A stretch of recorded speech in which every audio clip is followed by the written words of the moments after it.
everyone! Good morning! Kamusta kayong lahat? So, kakahatid lang natin kay Ivy sa school and then bumalik ako kaagad dito sa bahay dahil need natin ayusin itong mga gamit na dadalhin niya for next week dahil meron silang field trip sa USJ. So, first time ito na malalayo si Ivy sa amin ng 3 days dahil yung mga last year, ng mga nakaraang taon na mga stay nila sa hotel is for overnight lang yon. Pinapractice lang nila sila na unti-unting malayo sa parents. Pero this time, since last na field trip na nila ito sa senior high, 3 days silang mawawala for next week. Pupunta sila ng USJ sa mga iba't ibang part ng Osaka. Kaya eto, ipapakita ko sa inyo kung paano ako mag-pack ng gamit ng anak ko na ASD. Alam niyo naman si Irie, meron siyang autistic spectrum disorder siya. So, hindi nakakapagsalita si Irie. Kaya, every time na meron silang mga ganitong overnight or mga field trips, ang ginagawa ko is yung itong mga ziplock, ipapakita ko, ibaba ko yung camera maya-maya para hindi baliktad yung mga sulat-sulat natin.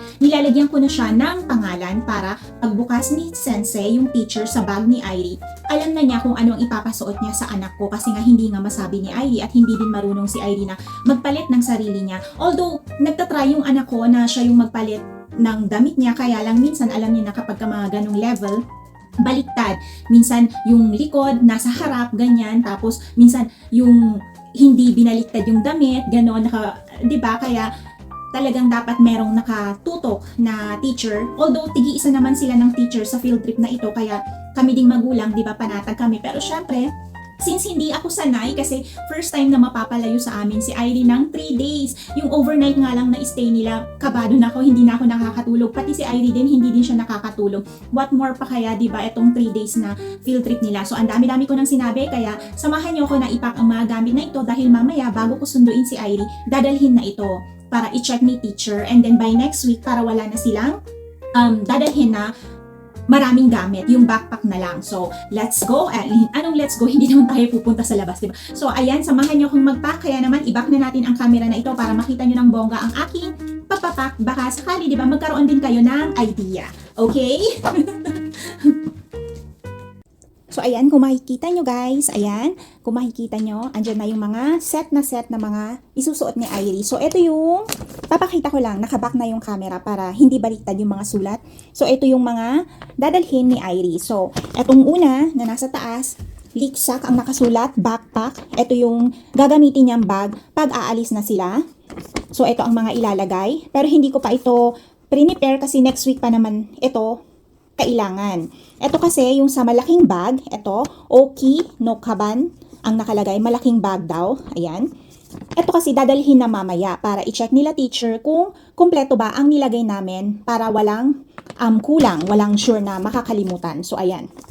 So, nakalagay dito, Kigay polo shirts, yung para sa loob ng uniform nila na puti. So, ito yon 3 sets ang ginawa ko. Although, dalawa lang, pero kasi, naglagay ako ng pinaka-extra kasi, di ba, baka sakali na matapunan si Irie or mabasa yung damit niya, ganyan, at least, merong set. So, ito yung medyas, ayan yung undies niya, and then, ito yung sinasabi ko na polo shirts. Ayan. Ayan, so, bali, 3 ang prepare ko dito, 3 sets. Ayan. And then, ayan na yung mga undies niya, nakasulat. And then, ito naman, panyo, handkerchief. Dito ko na lang siya nilagay. Naka-ziplock na yan. Bali, 2 piraso yan na panyo. And then, 2 ding pocket tissue. Ayan. And then, ito naman, hamigaki set to. Nakikita ba? Ayan, ang pangit ng kamay natin. Pasensya na. Ayan yung toothbrush na set niya. Although, meron naman doon sa hotel. Pero syempre, alam niyo na kapag ka mga ASD na mga bata, gusto nila yung sarili nilang gamit, yung nasanay na sila sa gamit. Kaya dapat yung, lalo na si Irie, yung smell sensory niyan kapag alam niya na hindi gamit sa bahay, ayaw niyang gamitin. Kaya dapat talaga galing sa bahay yung mga gagamitin niya lahat. Pero lang yung sa bathtub, ganyan, yung sa mga pang-off-road set, yung sa panligo, meron naman dun sa hotel, yung mga sabon, ayun, okay na yun, gagamitin niya yun. Pero yung mga kagaya niyang damit, pajama, bath towel, ganyan, ayan, meron din ditong towel, ayan, bath towel. So, eto siya. Ayan. Merong maliit na towel at yung malaking towel para sa buhok niya, and then ito's for body. And then, this one naman is pajama set. Nakikita ba? Pajama set. So, ito yung nilagay ko na pajama ni Irie. 2 din kasi 2 nights sila na matutulog doon. Ayan. And then, ayun. And then, nakasulat pa dito na to Ocha or Mizu, yung mineral water or tea. Ayan. 3 pieces ang sinabi nila dyan. Kaya, maglalagay tayo ng 2 pieces dito sa malaking bag ni Iris. So, ayan. Ocha. Ayan. Yung offer set, okay lang. Gagamitin na niya dun sa hotel. And then this one naman, wala namang nakalagay na kung need na kailangan. Ayan, nilagay ko na din sa Ziploc yung umotsu, yung Pampers ba. Baka sakali, di ba na, syempre sa hotel yon baka di ba mag-ihi siya sa bed or di ba biglang dumating yung period niya. Kaya may mga nilagay ako ditong mga nappies para sure na, di ba, may magamit siya. Kasi alam niyo na, kailangan sariling gamit niya talaga kahit na merong mga doon, amenities doon sa hotel, dapat talaga kay Iris, sarili niya na galing talaga mismo sa bahay. Ito naman, itong plastic, syempre yung paglalagyan nila ng maruming damit, ganyan, so need mo din ilagay ang ganito. And then, ito yung bag na gagamitin ni Iris, ayan, malaki-laki yan, ayan, napakalinis sa labas, parang nagbibenta lang, no? O, ayan, and then, naglagay din ako ng, niya dito, itong straw for pet bottle kasi si Iris hindi siya marunong uminom sa baso. So, kailangan yung mga pet bottle na iinumin niya, merong straw. Yan. So, para, di ba, makainom ang anak ko. And then, ito naman po yung gagamitin niyang backpack. Yan, malinis na malinis. Mamaya ko na lang to i-explain dito muna tayo sa ilalagay dito sa malaking bag. So, ito yung sinasabi ko, guys, na Ziploc. Ang ginagawa ko, since yung anak ko nga hindi nakakapagsalita, so hindi niya alam kung paano sasabihin kay teacher, at para si teacher, hindi na rin mahirapan sa paghahanap kung ano ang isusuot ng anak ko the next day, ito na lang ang ginagawa ko. Sinusulatan ko na lang siya para pagbukas ni teacher ng bag, alam na niya ang pupulutin niya. Gaya nito, Yobino Shitagi, Yobino Polo Shirts. Yung ibig sabihin po niyan is yung extra na mga pants niya at saka yung polo shirts niya at saka yung medyas, yobi. Ibig sabihin, extra.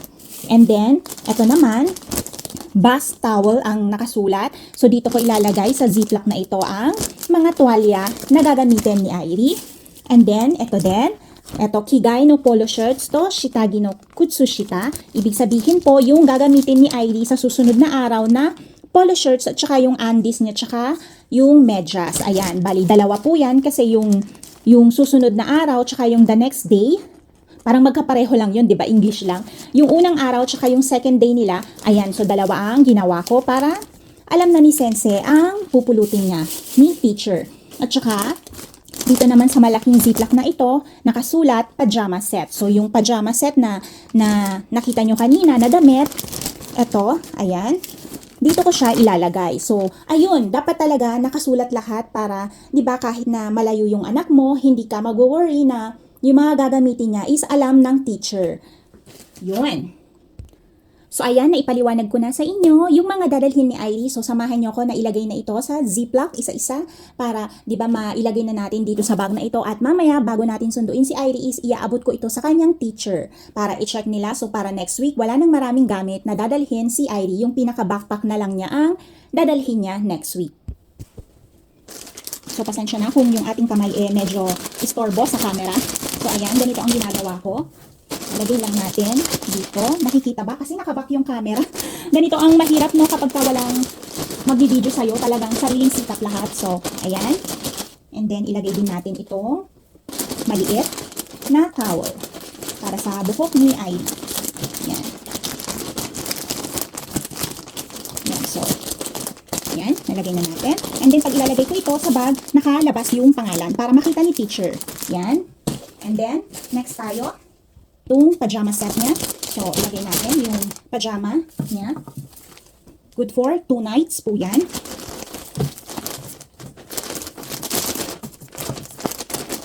So, ganito dapat ang gawin nyo, lalo na kapag maliit pa yung anak nyo, tapos merong mga field trip, ganyan, para, diba, alam na ni teacher, at hindi na din masyadong mahirapan si teacher.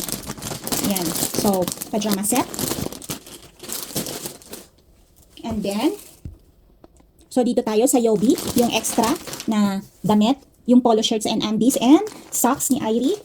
So, ilalagay natin ito dito. Yan.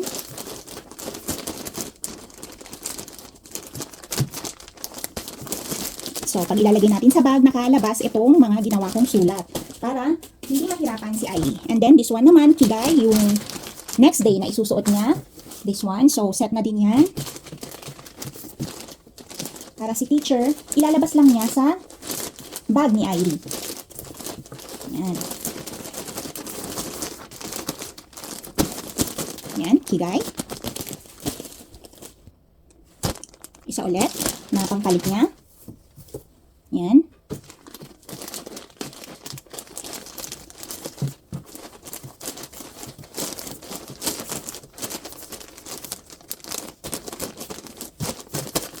Okay. And then yung toothbrush. So ilagay naman natin ito sa bag. So unang ilalagay ko, itong nilagay ko sa plastic na dalawang otsa ni Ivy, yung tea. Yan, ilalagay ko dito. Nakikita ba? Pasensya na kung hindi gaano nakikita ha. At saka, unahin din natin ilagay itong bath towel. Ni Ivy.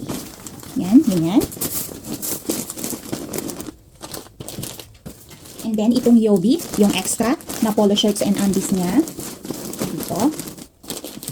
Lagay na din natin itong set ng toothbrush niya. And then, itong pajama set naman. Yan. Nakalabas yung pangalan dapat para alam na alam nila teacher ang ilalabas nila. Ganyan. So, ganyan ako mag-pack. And then, yung higay niya. Yan. And then, yung isa naman. Ito. Dito.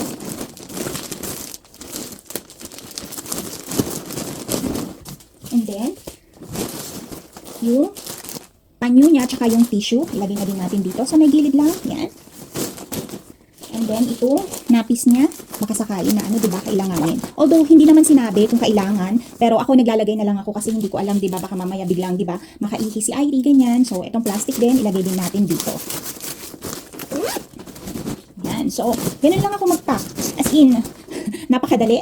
Diba, basta kumpletuhin mo lang yung ilalagay mo sa bawat mga ziplock na ito. Wala na magiging problema. Ayan. So, ayan. Dadalhin natin to sa school. And then, ito naman yung bag ni Ivy for field trip. Ito yung ginagamit niya. So, hindi ko pa hindi ko pa prepare, bulol. Dahil next week pa naman. So, ito dadalhin. Ito kasi, dadalhin ko na mamaya. Bago, susunduin ko si Ivy. So, iaabot ko na ito kay teacher. So, dito sa backpack niya, meron akong nilagay dito na yung gagamitin niya sa araw na yon na panyo at saka tissue, and then need nila ng sarili nilang wallet na ilalagay sa sa kubi, yung sa liig nila. Ayan. So, dapat lahat ng gamit ng anak mo is may mga pangalan din. So, ayan, nasanay si Ivy dito. So, ilalagay nila dito yung pera nila, and then, ito parang necklace. Ayun. So, need din kasi ito. So, ang ilalagay niya naman dito sa backpack na ito is itong shiori, yung papel na may mga activities sila, manggagaling to sa school. Itong fudebago, yung pencil case, nandun din sa school. Itong handkerchief and tissue, ito yung sinabi ko. And then, saifu, ayun, itong sinabi ko na saifu, wallet, ayan. And then, yung amagaku kasa or yung raincoat nandun sa school niya. And another, ocha, yung water or tea, ayan. And then, boshi, yung sombrero, nandun din sa school niya. At yung eco bag para kapag kasakali na may ma-shopping sila, ganyan, dun sa USJ o kung saan sila pupunta, meron silang paglalagyan na my bag, eco bag. Ayun, so, ayun lamang. Sana may napulot kayong idea sa ating video ngayon. Kaya dito ko na rin tatapusin ang ating video. Kung hindi ka pa po nakakapag-subscribe sa ating channel, please consider subscribing, like, and share. I Vlog Umayari. Thank you guys for watching. See you guys on our next. Bye!